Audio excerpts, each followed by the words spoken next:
একটা নতুন ভিডিও নিয়ে এসি আপনাদেরকে স্টার্ট মেনু এবং টাস্ক বার সম্বন্ধে কিছু সেটিং বাতাবো। তো চলুন দেখা যাক কীভাবে করতে হবে।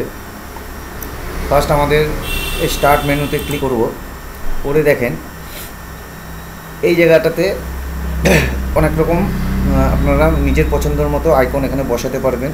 পার্সোনাল ফোল্ডার করতে পারেন বা ভিডিওস অপশন বা মিউজিক ডাইরেক্ট নিয়ে নিতে পারেন। তো কীভাবে করবেন সেটা চলুন।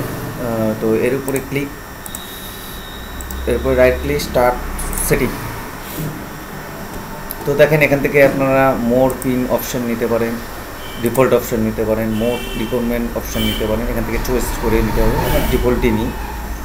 শো রিসেন্টলি অ্যাডেড অ্যাপসটা অন থাকবে, যেগুলো রিসেন্ট অ্যাপস অন করবেন আপনি দেখতে পাবেন সেটা, ঠিক আছে।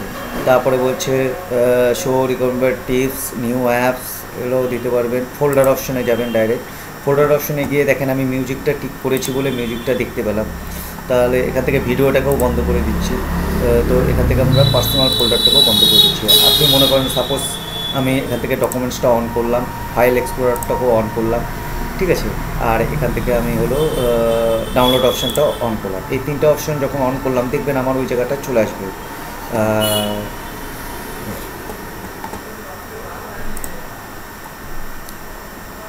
তো কীভাবে বুঝবো যে অপশানগুলো নিলাম তো আসবে না?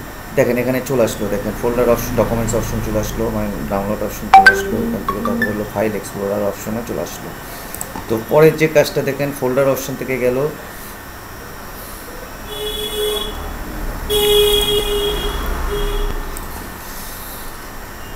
তো এইভাবে আপনারা এই স্টার্ট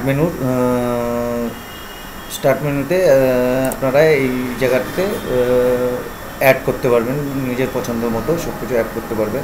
তো এখানে স্টার্ট মেনুতে কতগুলো অ্যাপস আছে সেটা সার্চ করার জন্য কীভাবে বুঝবেন? এপ দিলাম, সাপোজ দেখেন এ দিয়ে আসলো অ্যাপসে ক্লিক করবেন। দেখেন যত আপনার এখানে অ্যাপস ইনস্টল আছে গোটা অ্যাপসের ডিটেলসটা এখানে দিয়ে দিবেন। তো এইভাবে আপনারা অ্যাপসগুলোও দেখে নিতে পারবেন যে কী কী আছে।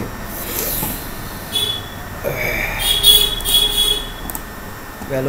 তারপরে দেখেন আমি আরেকটা ভিডিও দেখাচ্ছি, সেটা হলো টাস্ক ম্যানেজার। এই টাস্ক ম্যানেজারটা কীভাবে আমরা কাজ করব, এই টাস্ক ম্যানেজার। তো ফার্স্ট আমাদের টাস্ক ম্যানেজারটা দেখেন, এখানে টাস্ক ম্যানেজারটা মানে এখানে মিডিলে আছে হলো টাস্ক ম্যানেজার। আমি যদি এই সাইডে করতে চাই, লেফট সাইডে যদি করতে চাই, তো কীভাবে করবেন? টাস্ক ম্যানেজারের উপরে ক্লিক করব, করে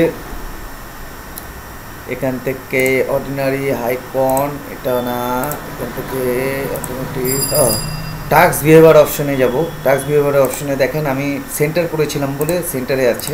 আমি যদি লেফট করি দেখেন লেফটে চলে আসলো, ঠিক আছে। তো এইভাবে আপনারা টাস্কের অ্যালাইনমেন্টটা ঠিক করতে পারবেন। লেফট, রাইট, সেন্টার, রাইট হয় না, যাই হোক লেফট আর সেন্টারই হয়। তো আমার সেন্টার ছিল, আমি সেন্টারই রাখলাম। তো এখান থেকে আপনারা আরও ক্লোরিং দেন, দেখাচ্ছি আমি। সেটা মোর অপশান, টাস্ক বারে গেলাম। এখান থেকে হলো অর্ডিনারি টাস্ক অপশান, এটা তো দেখালাম। টাস্ক বিহেভিয়ার অপশানটা সেন্টারও দেখালাম। পার্সোনালাইজ, এখান থেকে যাব হলো টাস্ক বার। তারপর এখান থেকে টাস্ক বিহেভিয়ার অপশানে তো গেলামই। অটোমেটিক, যদি মনে করেন এই টাস্ক বারটা অটোমেটিক হাইট হবে তো ক্লিক করে দেবেন, দেখেন অটোমেটিক হাইট। আমি আবার এখানে করব, এখানে আসবো, দেখেন আবার চলে আসবে। তো যাই হোক, এটা আমার দরকার নেই, আমি আপনার হলো এটাকে তুলেই দিলাম, আমার সবসময় শো হয়েই থাকবে। তো এইভাবে আপনারা যে কোনো সেটিংস এখান থেকে করে নিতে পারবেন।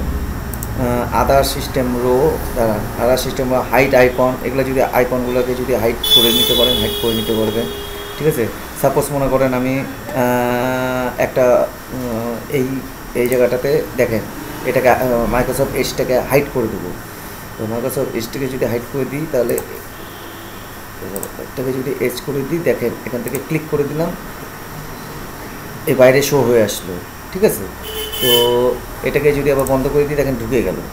এবার আমরা যদি এখান থেকে সাপোজ পাওয়ার আইএসওটা ক্লিক করব, দেখেন এখানে শো হয়ে গেল, ঠিক আছে। তারপরে মাইক্রোসফট আউটলুকটাও কিন্তু যখন ব্যবহার হবে এখানে চলে আসবে, ঠিক আছে। তো এইভাবে আপনারা করে নিতে পারে। প্রিন্টার অপশান করলেও চলে আসবে, স্টার্ট মনিটর অপশানও চলে আসবে। ঠিক আছে, ইসেটটা দেখি, এই যে ইসেটও চলে আসবে। ঠিক আছে, এইভাবে আপনারা করে নিতে পারবেন। তো ভিএলসি যদি চাই ভিএলসিও চলে আসবে, যাই হোক ব্যবহার করলেও চলে আসবে। তো এইভাবে আপনারা যে কোনো কিছুই করতে পারবেন।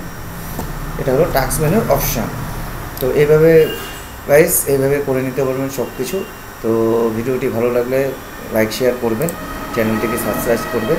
ধন্যবাদ।